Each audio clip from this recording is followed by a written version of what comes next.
My first encounter with Yohji Yamamoto was in a way an experience of identity. I bought a shirt and a jacket. This shirt and this jacket was different. From the beginning, they were new and old at the same time.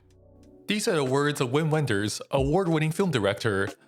I felt protected, like a knight in his armor. By what? By a shirt and a jacket. The label said, Yohji Yamamoto. Now, Yohji says he designs women's clothing was a vision of a woman already in his head, and that image is one of the femme fatale that we covered previously. But Yohji does not design in the same way for his men's line, Yohji Yamamoto pour homme. Yohji has no male image to rest his gaze on. Wim Wenders continues, who was he? What secret had he discovered? A shape? A cut of fabric? None of it explained what I felt. It came from further away, from deeper. This jacket reminded me of my childhood, and of my father, as if the essence of this memory was tailored into it. Knowingly or unknowingly, Wenders had arrived at the core of Yohji Yamamoto, the memory of Yohji's father, Fumio Yamamoto. Fumio Yamamoto died honorably in a line of duty fighting in the Philippines, said the letter. Conscripted by the Japanese government in World War II, Yohji's father had returned in silence as a single letter.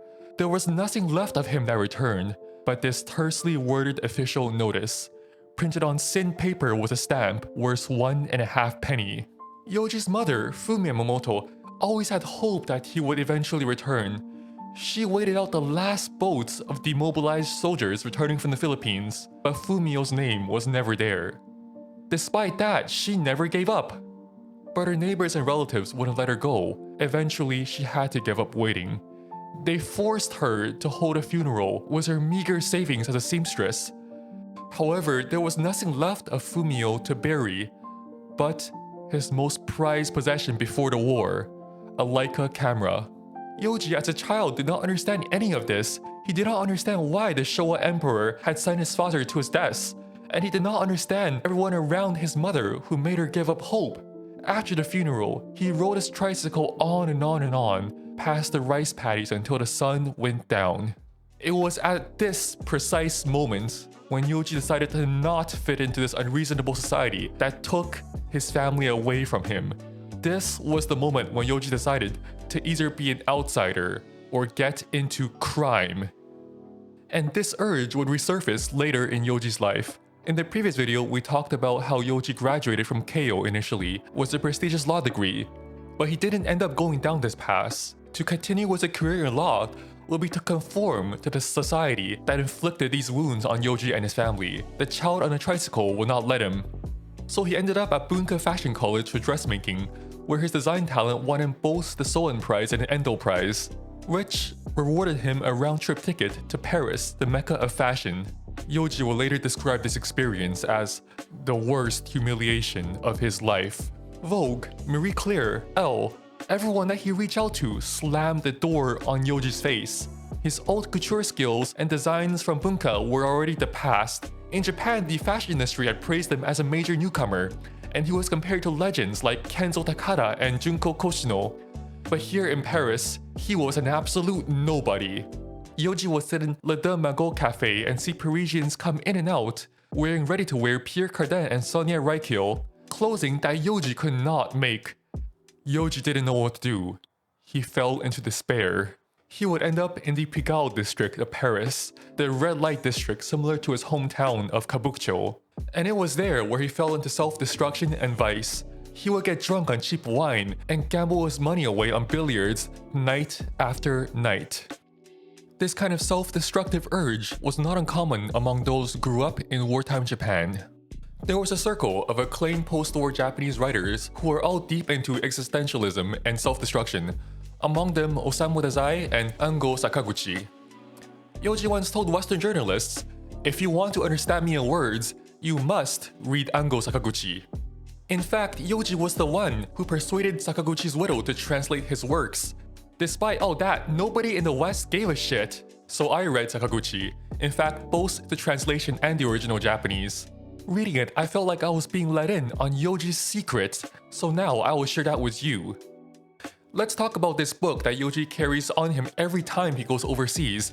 Its name is Darakuron, or Discourse on Decadence, I think that translation is wordy as hell, so I'm gonna call it Falling into Darkness. This is published in 1946, right after Japan's defeat in World War II. Wartime propaganda had glorified the idea of dying as a kamikaze pilot for the emperor.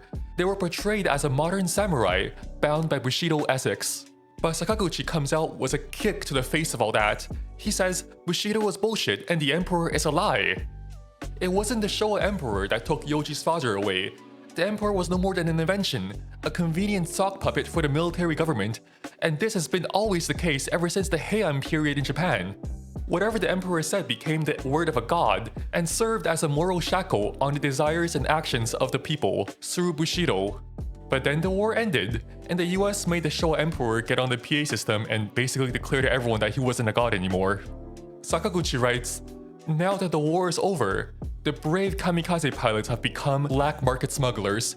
Humans haven't changed, they reverted to their original state." When we take away the invented moral shackles of society that tells one what to do or how to behave, people cannot cope with the newfound freedom, so they overindulge in desire and fall into vice, much like Yohji did in Paris. But Sakaguchi also writes, humans cannot fall forever because they're not immune to emotional hardship. Only by falling to the very depths can it discover its true self and attain its own salvation.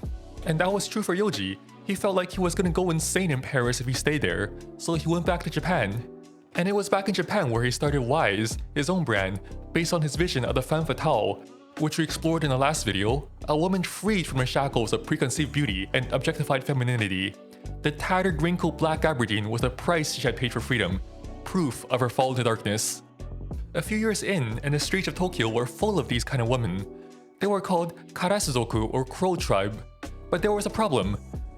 Those women were thought of as intimidating and hard to approach, so in 1979, Yohji decided to start Wise for Men, for the man who can walk alongside that woman. Yohji began his attack on the symbol of menswear, the tailored jacket, the suit. I started with refuting the suit worn by the salaryman. I didn't want to make clothing for the man at the top of society, or the man trotting the well-written path handed to him by society. The man who walks off that path isn't a failure in life. For that man, the theme of the outlaw is fitting. And just to be clear, by outlaw, Yohji does not mean the Yakuza. In fact, Yohji grew up alongside the Yakuza in Kabukicho. He absolutely hates them. Here's a fun fact. The dominant party in Japan, the LDP, was formed with the help of a Yakuza fixer. There was no difference between the man at the top of society and the Yakuza. They were all one. There's also a story about how some porn star tried to assassinate that Yakuza fixer by kamikazing a plane into his house, but that's a story for a different day. For Yohji's attack on a suit, there's no better example than Autumn-Winter in 1985, when Yohji sliced away that man's padded shoulders, his symbol of power and overinflated ego. There would be no lining either. The shoulder will be round, following the natural contours of the bone. The suit was deconstructed. The armhole, lapel, sleeve were all longer, giving an ill-fitting, oversized look. And in contrast, the pants will be shortened. Yohji's not done his attack yet. He finishes off the details with contrasting color for the hems and seams. It'll be all made in his trademark, black wool gabardine. The overall effect was ill-fitted, hand-me-down second-hand clothes, a far cry from the projection of masculine power, the perfection of the businessman or the Yakuza. And in Autumn-Winter 1987, he threw even more punches. He made the suit with a woman's fabric. Fabrics that were too soft and flowy for the man, things like viscose and crepe. According to Bonnie English, professor of art history, Yohji was the one responsible for the casual black suit over t-shirt look. In the 90s, Armani would popularize the soft suit look. Not saying that Armani copied Yohji or the other way around, but there was probably another conductor in the train, one called Yohji Yamamoto.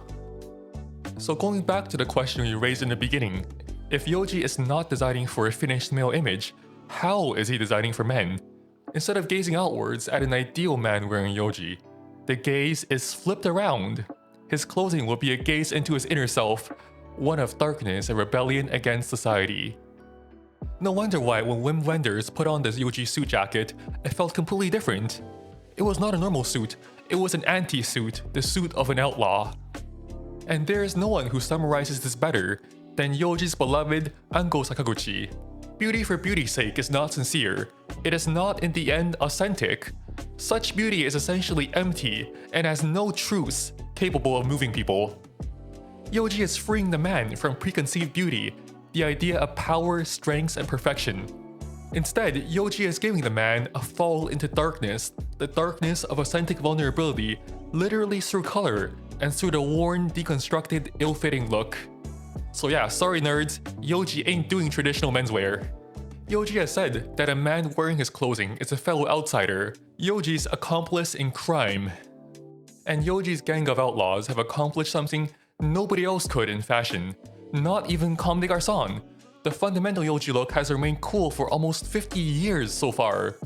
In spite of menswear's vacuous claims to timelessness, Yohji is the only person that has accomplished timelessness. In the next video, we will examine how. And that's it, thank you for watching, Metanym out.